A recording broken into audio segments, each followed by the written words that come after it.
Assalamualaikum warahmatullahi wabarakatuh. Jumpa lagi bersama aku Azka Al-Maulidi.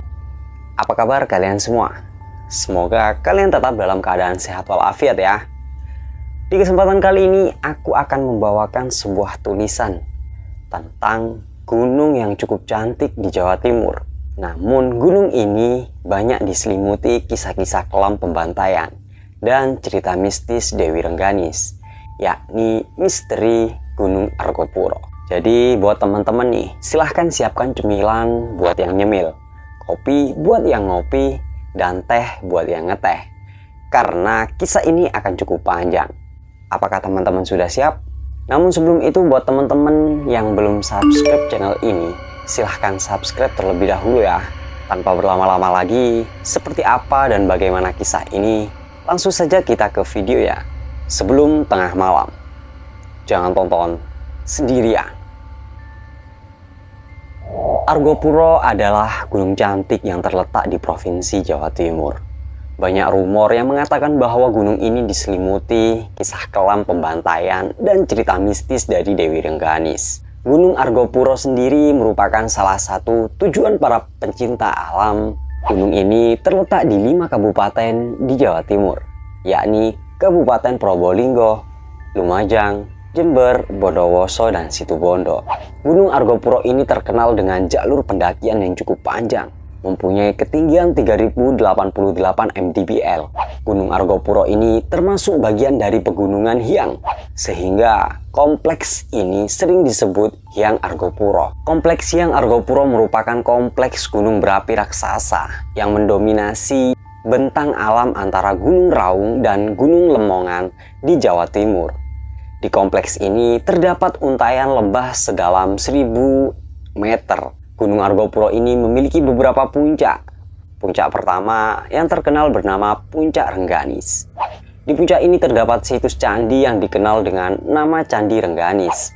Sedangkan puncak tertinggi lainnya berada pada jarak sekitar 200 meter di arah selatan Puncak Rengganis. Puncak tertinggi ini bernama Argopuro dan ditandai dengan sebuah tugu ketinggian yang biasa disebut triangulasi.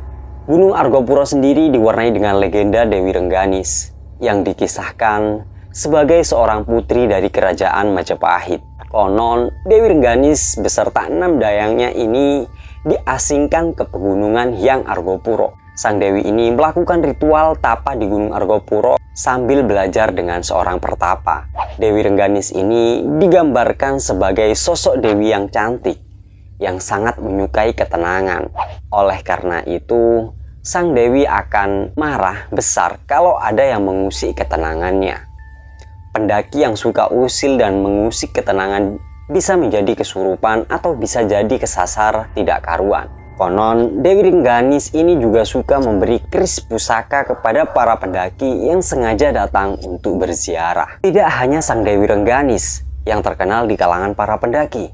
Beberapa dayang-dayangnya pun sangat dikenal oleh para peziarah. Di antaranya ada Dayang Dewi Selendang Biru yang sering diminta pertolongan. Dan juga beberapa dayang suka menggoda para pendaki pria dengan mengajaknya berkencan. Jika pendaki tersebut senang, biasanya mereka tidak mau meninggalkan Gunung Argopuro. Akan tetapi, hati-hati jika dayang-dayang tersebut mengajak para pendaki mandi di tengah danau Taman Hidup dalam cuaca dingin berkabut, sebab jika ajakan itu diikuti, maka pendaki tersebut akan tenggelam dan ikut menjadi penghuni alam gaib.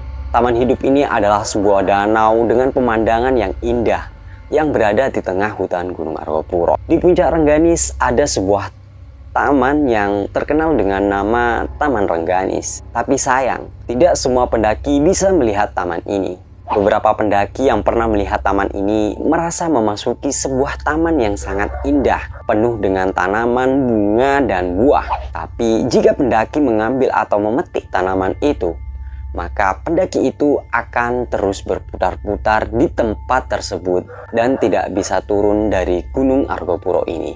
Karena itu, jika berada di Puncak Rengganis, ada baiknya tidak merusak tanaman ataupun memindahkan sesuatu. Selain puncak yang penuh cerita dan misteri, Gunung Argopuro ini juga satu-satunya gunung yang mempunyai landasan pesawat terbang sejak zaman Belanda. Sejarah pembangunan landasan di kawasan lembah Cikasur ini menurut cerita memakan banyak korban jiwa. Landasan pesawat buatan zaman kolonial Belanda itu awalnya dikerjakan oleh beberapa orang saja dengan upah yang cukup lumayan. Kemudian para pekerja itu dipaksa untuk membujuk penduduk desa untuk ikut dalam pembuatan landasan pesawat tersebut. Akhirnya semua orang baik laki-laki ataupun wanita, tua dan muda mendaftarkan diri untuk bergabung. Setelah pembangunan selesai, ternyata para pekerja itu tidak dibayar dan tidak boleh meninggalkan tempat. Dengan perlakuan kasar dan berbagai macam siksaan, mereka dipaksa untuk membuat galian yang panjang untuk saluran air. Disinilah tragedi mengerikan itu terjadi. Saat galian tanah selesai dikerjakan, tiba-tiba para serdadu Belanda itu langsung memberondong peluru ke arah pekerja secara membabi buta. Ternyata galian itu sengaja dibuat untuk membunuh serta mengubur para pekerja itu sendiri. Hal ini dilakukan agar tempat itu tidak dibocorkan kepada para pejuang. Karena itulah lembah Cikasur juga terkenal sebagai ladang pembantaian, The Killing Field, sebab di sekitar landasan pesawat yang dikerjakan dengan rodi itu terkubur ratusan atau bahkan ribuan rakyat yang dibantai tentara kolonial Belanda. Dalam catatan sejarah, landasan pesawat ini juga sempat dikuasai tentara Jepang. Tapi menjelang kemerdekaan, TNI juga sempat menguasainya. Tapi karena tempatnya di pegunungan yang terpencil, akhirnya landasan pesawat itu pun ditinggalkan begitu saja. Bukti-bukti sejarah yang menunjukkan bekas landasan pesawat hanyalah sebuah mesin genset bekas yang berada di salah satu sudut bekas landasan yang tersembunyi di antara semak belukar. Di badan genset tampak tulisan 1912. Itu adalah satu-satunya petunjuk masa yang ada. Selain itu, bukti lain yang masih ada yakni sebuah menara pengawas yang juga sudah roboh. Sekarang, kondisi bekas landasan pesawat itu hanya berupa lapangan terbuka yang dipenuhi oleh ilalang setinggi orang dewasa. Setelah landasan pesawat terbang, Gunung Argopuro ini juga memiliki cerita mistis lainnya yang biasa disebut warga setempat sebagai pasar setan. Julukan yang diberikan warga setempat ini tidaklah berlebihan, karena pada siang hari bisa terdengar suara berisik layaknya sebuah pasar. Tepatnya di antara Cikasur menuju Cisentor dan Rawa Embek, sebuah tempat mendekati Puncak Rengganis. Anehnya, bila didekati, suara pasar itu akan menghilang. Juga tidak pernah ditemukan adanya pasar di situ. Bagi pendaki yang belum pernah melewati tempat rawan ini, diminta untuk lebih berhati-hati karena di lokasi ini, seseorang mudah terkecoh dan tersesat jika tidak fokus pada rute dan jalur perjalanannya. Sebelumnya, 2 mahasiswa pernah diberitakan hilang menurut warga setempat karena terpisah dengan rombongannya saat melewati daerah ini. Saat itu, tim SAR menemukan tanda-tanda hilangnya mereka ada di jalur pasar setan. Cerita mistis lainnya juga disampaikan oleh Andre, salah satu pendaki asal Surabaya. Pendaki ini menceritakan kisah mistisnya saat mendaki Gunung Argopuro bersama belasan rekannya di tahun 2016 lalu. Saat dia bersama teman-temannya ngecamp di kawasan Taman Hidup Gunung Argopuro. Mereka menikmati malam terakhir di gunung dengan bercengkrama di pinggir danau Taman Hidup. Ketika sudah larut dan ngantuk, Andre dan teman-temannya pun memilih untuk beristirahat kembali ke tenda masing-masing. Saat berjalan sendirian ke arah tendanya, Andre merasa ada yang mengikutinya. Tapi ketika menoleh ke belakang, tidak ada siapapun. Teman-temannya pun sudah tak terlihat lagi. Merasa ada yang aneh, Andre pun berlari menuju tendanya. Ketika di depan tenda, sosok di belakang saya terasa banget, semakin dekat. Apalagi ketika membuka pintu tenda, resletingnya macet. Saya semakin panik di sini. Sosok itu pun kian dekat. Di saat sosok tersebut terasa hampir sejengkal dekat dengannya, tiba-tiba resleting tenda bisa terbuka dan Andre pun bergegas masuk ke dalam tenda dan menutup resleting pintu tendanya. Ketika dia tidur di samping temannya, Andre tiba-tiba mendengar ada suara perempuan yang membangunkannya. Andre mengira teman perempuan yang membangunkannya. Sontak, Andre pun akhirnya terbangun. Namun dia bingung karena temannya masih dalam posisi tidur terlelap. Awalnya dia mengira temannya hanya mengigau saja. Dia pun kembali tidur dan menutup badannya dengan sleeping bag. Baru beberapa menit dia kembali dikagetkan dengan suara panggilan tersebut. Andre kesal dan merasa temannya hanya mempermainkannya saja.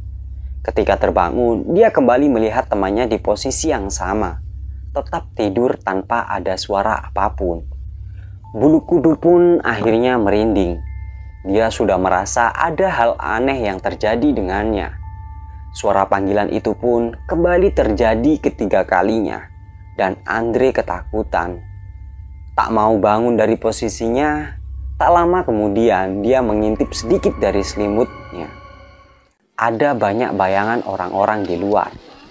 Terdengar juga riuh keramaian seperti suasana pasar dan puluhan langkah kaki yang terdengar begitu nyata. Keringatnya pun mengucur menahan ketakutan. Hingga akhirnya dia bisa terlelap dan sinar matahari pun membangunkannya. Malam itu saya dibangunin sama sosok perempuan cantik berambut panjang. Sosok yang dilihat Andre ternyata sama persis dengan cerita sosok Dewi Rengganis yang berparas cantik, berambut panjang, dan memakai gaun merah serta mahkota di kepalanya. Banyak banget cerita mistis yang beredar tentang kondisi Gunung Argopuro ini.